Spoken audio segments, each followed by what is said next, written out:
Hello everyone, WarmFox here. Welcome to another installment of Warframe, where I show you guys the best ways to get things done in Warframe. In this video, we're going to be talking about the Granum Void, what rewards it can get you, and how to complete it easily. So let's get to it, Tenno!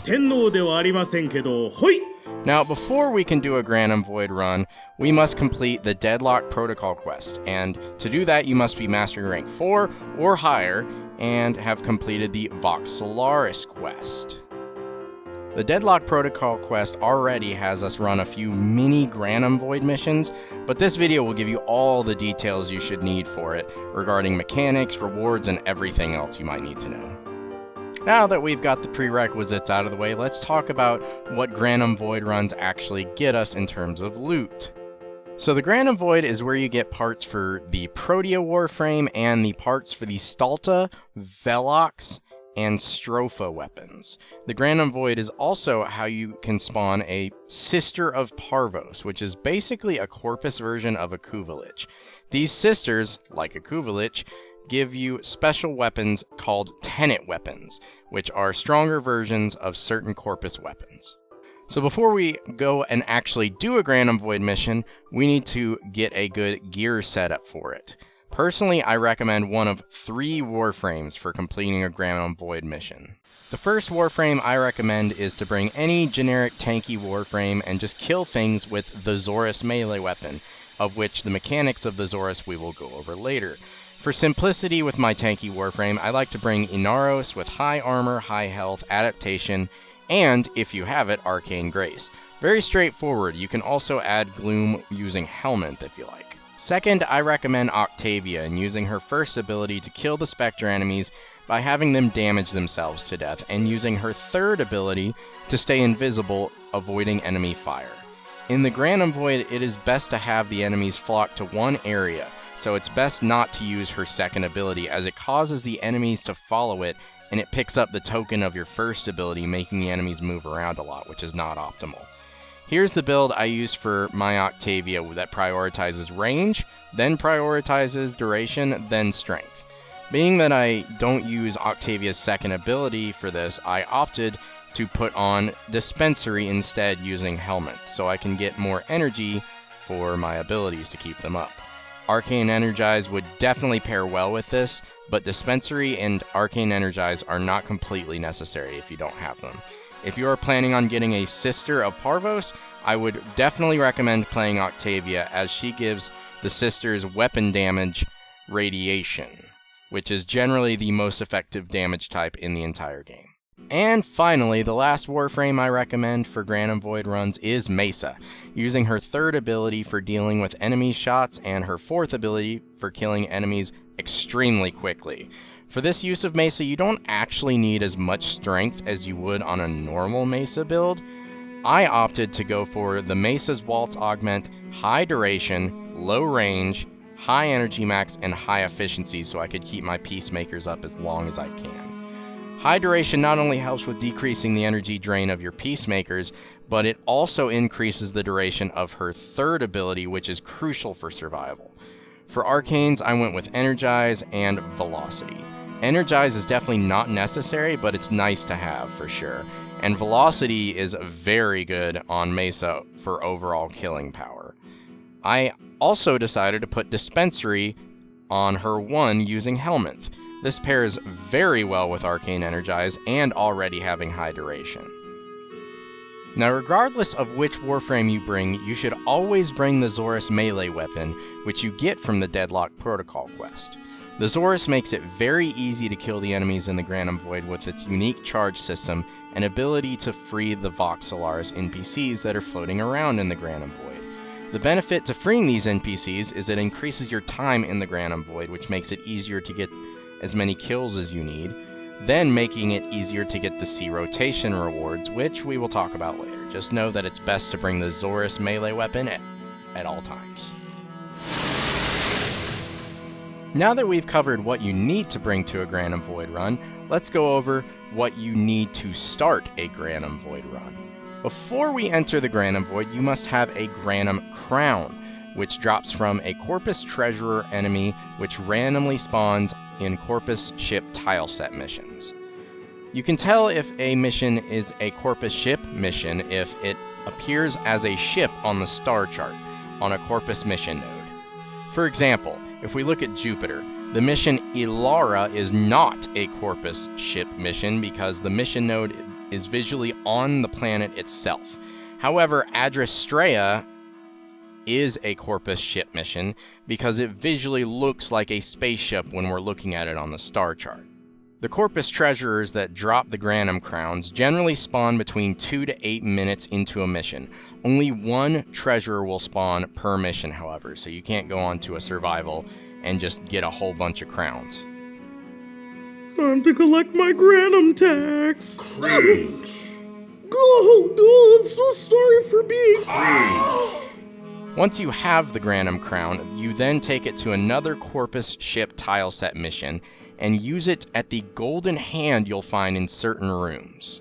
You can also spend your Granum crowns by freeing Solaris United prisoners around the map of the same tile sets for Solaris United standing.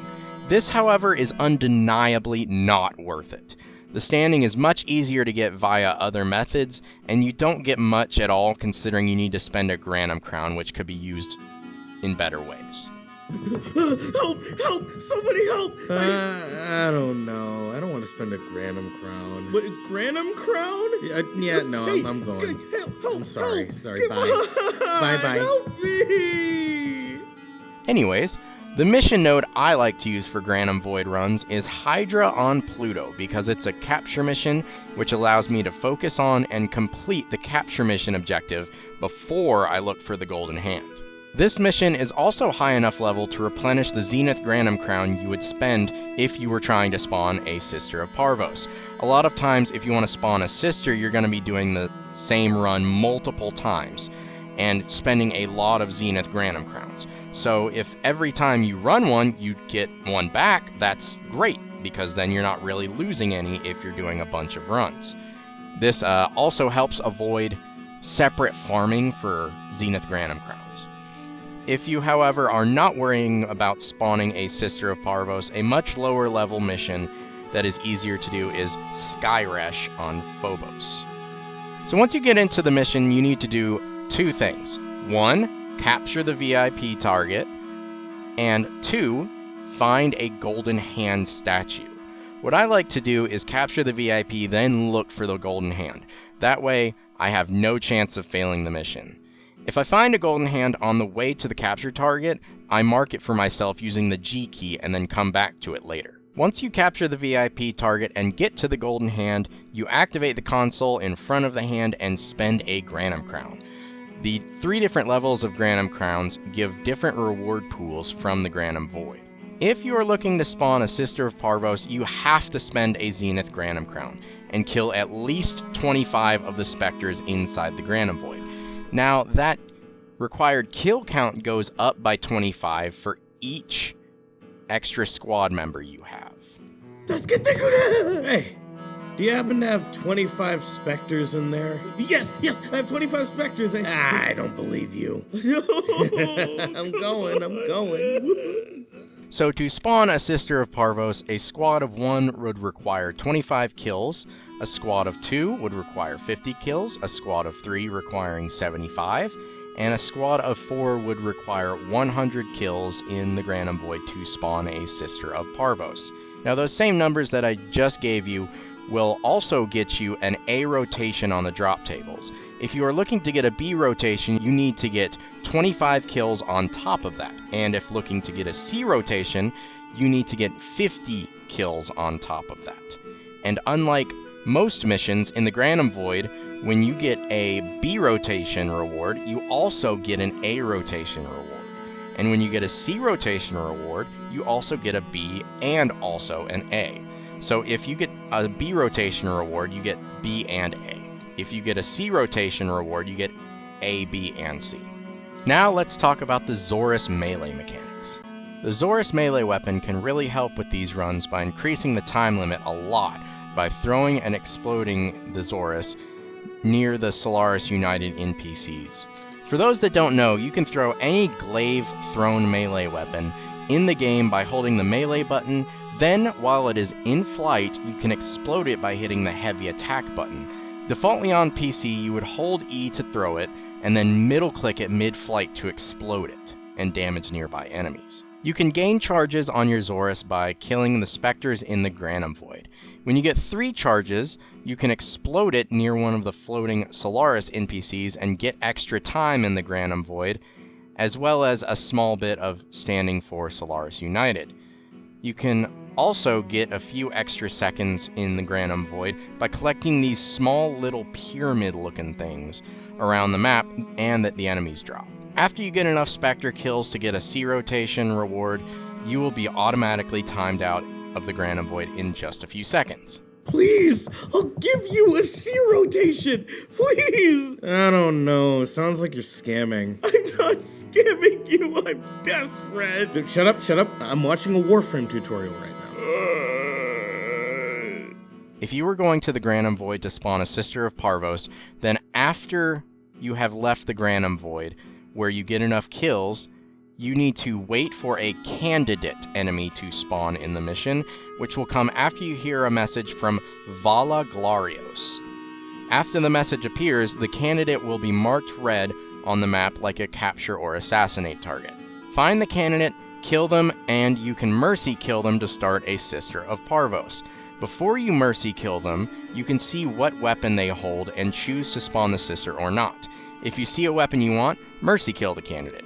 If you see a weapon you do not want, do not mercy kill them. Just leave them on the ground. Once you start a sister or lich, you cannot have another until that one is complete, and you can only have one at a time.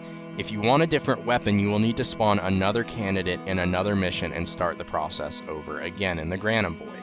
Personally, for a weapon, I recommend the Tenet Cycron as a secondary, and the Tenet Arca Plasmor as a primary. But in general, I won't be going over Tenet weapon details in this video. However, I will cover that in a future video, so if you want to see that, be sure to like this video and subscribe to my channel to catch more videos like this and catch that info on Tenet weapons. Subscribing and liking is free. It doesn't cost you a penny. It only takes 1 click, and I'd really appreciate it if you guys did that for me. Trust me when I say it helps more than you know. Wow, this guy's really informative. I mean, I'd say the same thing, but again, kinda trapped in here. We ran this joke into the ground anyway. This is not a joke! Conversely, if you are doing the Granum Void to get the Protea Warframe parts or the Stropha, Stalta, or Velox weapon parts, you should always kill as many Spectres in the Granum Void as you can, as all those parts require that you get a C rotation, which requires killing the max number of Spectres, which again is 75 kills solo, 100 with 2 people, 125 with 3 people, and 150 kills with a full squad of 4 people. You should also use all 3 levels of Granum Crowns, as they all have different drop tables which have all the 3 different parts for all the weapons and the Warframe. To get different levels of Granum Crowns, you must run different Corpus Ship tile set missions and kill the treasurer that spawns. Here's a list from the wiki showing all Corpus tile set missions and their levels. A level 1 to 15 mission will give you a regular Granum Crown. A level 16 to 30 mission will give you an exemplar Granum Crown. And a level 31 plus 31 or higher mission will give you a Zenith Crown. So to get all the weapon parts and Protea parts, you can not only use the Zenith Granum Crown every time you open the portal at the Golden Hand. You have to use some regulars, some exemplars, and some Zeniths. Here are the drop chances for the C rotation of the regular Granum Crown. Now, the exemplar Granum Crown. Now, the Zenith Granum Crown. The left chart shows the regular Granum Crown drops, the middle shows the exemplar, and the right shows the Zenith. 75 kills while solo is required to get these reward pools. Add 25 kills to that for every squad member once again. So let's take all that and put it into a real mission example. Let's say I go to Skyresh on Phobos with my Mesa Warframe with the build I showed earlier. It is a capture mission, so I will capture the VIP target first, then look for a golden hand. If I find a hand on the way to the VIP, I mark it with the G key, the waypoint key, and go back to it after I capture the target. If I don't find one on the way, I will worry about the target first. Then, after I've captured the target, I will find the golden hand, give it a Zenith Granum crown, the portal will open, swallow me up, and teleport me to the Granum Void. While in the Granum Void, I will kill as many specters as I can, as fast as I can. With Mesa, her 4th ability is the best method for killing, so that's what I'll do here. To increase the time I have in the Granum Void, I expend 3 charges near a floating Xoris NPC. If I am playing solo, which I would highly recommend if you are going to run Mesa, I only need 75 kills to get the Protea and weapon parts in the C rotation. If I had 2 people in my squad, it would be 100 kills, 3 people, 125 kills, and with 4 people, it would require 150 kills. Once I get these kill numbers, I get warped out of the Granum Void automatically. After that, I am back in the original mission, and I have the option to wait for a candidate to spawn, so that's what I'll do, as I want to spawn a Sister of Parvos. I kill the candidate after it spawns, and the weapon shows above its head before I stab it. If it's a weapon I want, I mercy kill the candidate by holding X near it. If it's a weapon I do not want, then I leave the candidate on the ground and do not stab them. I can do this all over again to get more Granum Void rewards, or to roll another sister with a completely different weapon. Thank you so much for saving me. Wait a minute. Does your name start with a D? Yeah, it's Delmar. Yeah, kinda against D names. Time for you to burn. Here's another real mission example. This time I'll take Octavia using the build I showed earlier. Again, I will go to Skyresh on Phobos, the same mission. Again, I will mark the hand on the way to the VIP target. Then I capture the VIP. Then I go back to the golden hand and spend another Zenith Granum crown. This time I will use my first ability to attract the enemies and have them damage themselves. And then I will use my 3rd ability to go invisible. You can go invisible using your 3rd ability as Octavia just by spamming the crouch button. That is, assuming if you have your mana chords set up with all the notes on the melody charted. I successfully get all the kills I need just by standing around and letting the enemies damage themselves, and then I get teleported out once I get enough kills. Then a candidate spawns and it has a weapon I want. I then hold X to mercy kill it, and my sister has now been spawned. And that's pretty much it. There's a bit more to it regarding the reward pool system, but the rewards I didn't cover in this video were only credits, endo, void traces, decorations, and captura scenes. All stuff I know I wasn't looking for when I was doing Granum Void missions, so I doubt y'all are. However, if you are, I will leave a link to the wiki page for the Granum Void in the pinned comment below. Thank you so much, and y'all take care, and stay warm, Tenno.